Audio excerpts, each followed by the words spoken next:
Now, our next guest was at the heart of the Brexit negotiations until this summer, when he dramatically quit over the Prime Minister's Chequers proposal. So what does former Brexit Secretary David Davis make of the situation we're in at the minute? Well, let's find out, shall we? Thank you very much for being with us early on this Sunday morning. It's appreciated. Now, this is presumably the last Conservative Party conference before we leave the European Union. Boris Johnson, the former Foreign Secretary, on the front pages of the newspapers today, describing the current proposal on the table as deranged. What's the adjective that you would choose to describe the Chequers plan? Just wrong. I mean, Boris specialises in more dramatic language than me, but it's just wrong. I mean, it just doesn't do either what the referendum led people to expect, bring back control of laws. It absolutely explicitly doesn't do that, and it doesn't bring back control of borders. So those two things straight away, and it's much more than that, but just two things straight away, doesn't meet our referendum promise or indeed our manifesto promise. So it's not something. Even when it's done, even when it's concluded, if we got Chequers, the Europe issue wouldn't go away. The toothache we've had for 30 years on this subject would still be there for another 20 years. So it's not the right answer. So, you can't help but thinking, we're here, aren't we, in a situation 6 months before we leave the European Union. Theresa May says that the only credible proposal on the table is Chequers. You say that it's wrong. You've got to take some responsibility for that, haven't you? Because you were Brexit Secretary for 2 years. Well, you should read my resignation letter. I mean, I told her at each stage where I thought we were going the wrong way, from the way we started negotiations immediately after the election campaign, the concession on Ireland in December. I said, no, that's not the right way to go. The Prime Minister at the end of the day is the lead negotiator. She decides. At each stage, I thought, well, maybe I can make that work, even though I don't think it's right. But eventually, I got the point, you can't make it work. It is so far off what is the right strategy. So why did I listen to you? Because you've got to take responsibility for that, then, haven't you? You failed to have any influence. Oh, yeah, well, and I do. I say, I failed to persuade the Prime Minister. That's quite right. And the simple truth, however, is you've got a whole system here. I mean, if you added up all the permanent secretaries who voted to leave the European Union, I suspect you'd come to the answer zero. The whole of Whitehall has a particular perspective, and I think, as I've said already, they misread Europe. They misread the way the negotiations should be played. They also misread what was an acceptable outcome for the British people. Now, all of those things, one man couldn't stop. One of the reasons for resigning was to make it absolutely plain that this issue was not capable of being resolved the way the government was going. I couldn't do that in government. I always, in government, in cabinet, took the view, I'm not going to brief, I'm not going to spin, I'm not going to talk against my colleagues. You can only do that outside of cabinet. That's why I resigned. So who is to blame then? Is it Theresa May? Is it the officials around her? Is it Ollie Robbins? Oh, it's a mixture of all. I mean, I don't pick out individuals. I mean, I know people love to pick on an individual, but actually, it's the whole system. It's stacked in a certain way. And by the system, do you mean the civil service? The civil service, the advisory group, all these people, and the simple truth is that actually there is a resolution, and by the way, you say it's only 6 months. Actually, that's plenty of time, bluntly.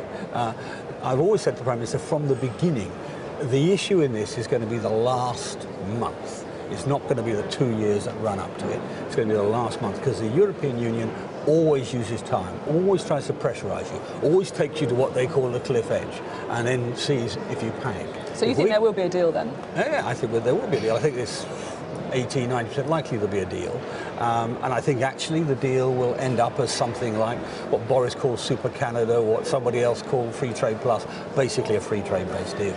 But we're going to have a very scary few months. Between now and about November, it's going to be really scary. Everybody's going to be calling each other's bluff. There's all sorts of brinkmanship going to go on. That's normal. That's the European Union, daily bread, and that's what we've got to be ready for. That's why we're making the argument now. That's why it was important to resign in July, because we've got to make the arguments in the last round. Chequers won't fly. It won't fly in Europe, and it won't fly in Parliament. So Brussels won't accept Chequers. You disagree with Boris Johnson there, then? Well, no, I think, you see, what Brussels may well do is add a few more things on. Well, a lot of people don't like Chequers even more, think it's the absolute last step you can go. We've made all the concessions we can. So Brussels will want to put something else on. They want to put customs union on. They want to put, some other requirements, money or immigration or whatever. And she hasn't got any room for that. afraid. So I think Chequers will die, one way or another, either in Brussels or in Westminster, and then we'll need another alternative. And that's why I wrote that alternative last year, over a year ago. Well, let's talk about the alternatives that are on offer, because there's a bit of an inconvenient truth, isn't there, with your alternatives on offer, and that is the Irish border situation. It's very serious what happens with that border. Well, what's your solution? I don't accept the phrase an inconvenient truth. I think it's an inconvenient exaggeration. And the reason is, I mean, I'm reasonably familiar with the Irish border over the course of 20 years or so. There's already a border there. There's a customs border, there's a judicial border, there's a currency border. Those borders all operate invisibly. You know, the only way you can tell is the colour of the stripe in the middle of the road changes colour as you go over the border. But the customs operation, by talking to each other, the Irish and Northern Ireland customs managed to catch lots of smugglers. There was a massive cigarette haul only a few weeks ago. It can be done. But you talk about things such as, you know, currency border, for example. I mean, there's a difference, isn't there, between taking some euros over the border in your pocket and back again, and taking some sheep over the border, for example. I mean, it's a different kind of border that we're talking about here, isn't it? And it's not helpful, really, is it, to try and oversimplify? Well, the people are oversimplifying it, the Irish government and the Commission, by saying, oh, you've got to have a sweeping political answer. There is no acceptable sweeping political answer. What they have to do is look at the detail of tax on the border. Because it's tax. The biggest thing, you're right, it doesn't matter whether you carry a euro or a pound, you can buy your drinks in Belfast in euros, and you can buy in Dublin in pounds. The simple truth is, it's tax, which we deal with already, it's regulations, which is the hardest one, and it's what they call rules of origin. That is, goods coming from the rest of the world going into Europe by a, quote, back door through Belfast. We can control that. There are only 5 ports in the north of Ireland, 5 big ports. We can control that bit of it. The issue is regulation. And you're right, it's cattle going backwards and forwards across the border, it's milk going backwards and forwards across the border, it's that sort of thing. And it's important, isn't it? I mean, you're a military man, you know how important, how sensitive this is. Yeah, I mean, of course. we're still trying to find bodies I raised Ireland of young people who died not long ago. Yeah, So I knew some of them, but I raised this in negotiation before the Commission did. For exactly that reason. I think there's a moral responsibility there. So it's not an exaggeration, is it? It's a hugely important... No, what I'm saying is the problem is being exaggerated, not the importance. I must distinguish between that. And the regulatory stuff, well, there are already special arrangements for Northern Ireland which apply. It's a single epidemiological zone. So, you know, when you take cattle into Northern Ireland, you do have to inspect them, you know, so you can protect that. There are special regulatory arrangements. The other thing that's unified between the North and South is what's called a single electricity market. So you have special arrangements for Northern Ireland electricity generators. So, you know, without putting that border in the Irish Sea, you can do significant detailed changes, and they're not even looking at that. So would you We were talking to the Irish government before Mr Varadkar came into power, and they were talking about these things, and all of a sudden it's all stopped. Now it's being used for political reasons. It's a very important issue, but what's being exaggerated is the difficulty of resolving it. We can do it, and you know, look, I tell you, the best test, rather than disappear into the details, your viewers should just ask themselves, who do they believe on this? David Trimble on Northern Ireland, the Nobel Prize winner who put his life on the line to create the Irish peace process, or Barnier or Juncker? Trimble supports the arguments I've put about resolving the Irish border issue. So would you accept a longer transition to get this right, the border issue, for example? We don't need one. I mean, you literally don't need one. We've got 21 months coming anyway. That's way beyond what we need to do this. Most of these issues are, you know, manageable. Not the delays. The issue is not time. The issue is willingness to take on the problem. Now, another big question, of course, as we go into the conference, is leadership. Theresa May's had a rocky few months. There's been open discussions about her future among Conservative MPs. Would you support her leading the Conservatives into the next election? Well, that's up to her, frankly. I mean, from the beginning... Well, it might not just be up to her. Well, there might be a no-confidence vote. Too, I know. So how would you vote in a no-confidence vote? To keep her in. I mean, look, when I resigned, I took a great deal of trouble to depersonalise this, because it seems to me we're conflating leadership on the one hand and policy on the other. I want a change of policy, not a change of leader.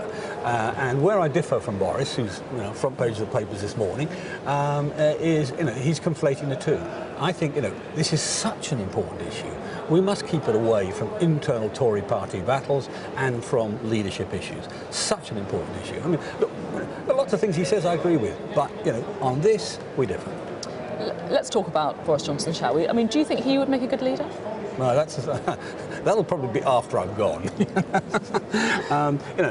Well, you work closely with him. What's your view? Well, look, what do you think? If you take what he said this morning in the papers, he wants to cancel HS2 and spend it on a bridge to Northern Ireland. Well, I don't want to do that. I think one of the blights of British politics is politicians having fantastic ideas that cost a fortune and don't do much good, and that will be one of them. If you're going to use the money, use it for broadband or something else. On housing, he's right. The issue is there, but his answer's wrong. We need to completely rewrite the housing policy and so on. So, Boris is a great mate of mine. We have a very knockabout friendship, but quite a lot of his ideas, I think, are good headlines, not necessarily good policies. So not perhaps the right person to be number 10? I don't think it's an issue for today. I mean, the real problem is if we conflate this issue with the mode of Brexit issue, we can get mode of Brexit wrong because it gets conflated with other things. Brexit matters more than any leadership issue or leadership interest of any person.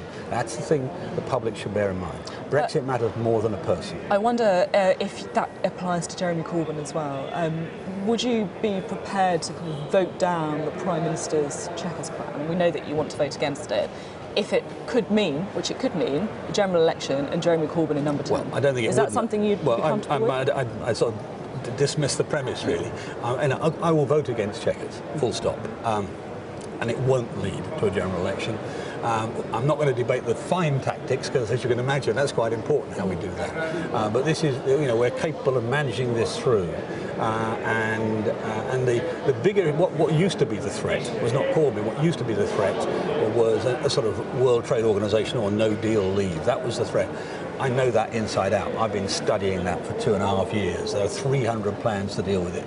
I know it's not as frightening as all the Project Fear things say. So I'll take that risk, but we won't have to take the risk of Corbyn. So no general election, you don't think? No general election.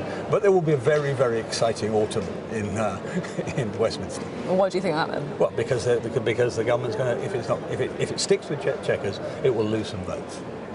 And then that could be a problem for the Prime Minister. Well, losing votes is always a problem for a government, but governments have lost in the past. I mean, I led the first defeat of Tony Blair on 90 days. He didn't suddenly resign the next day, and that was a fundamental central policy of this government.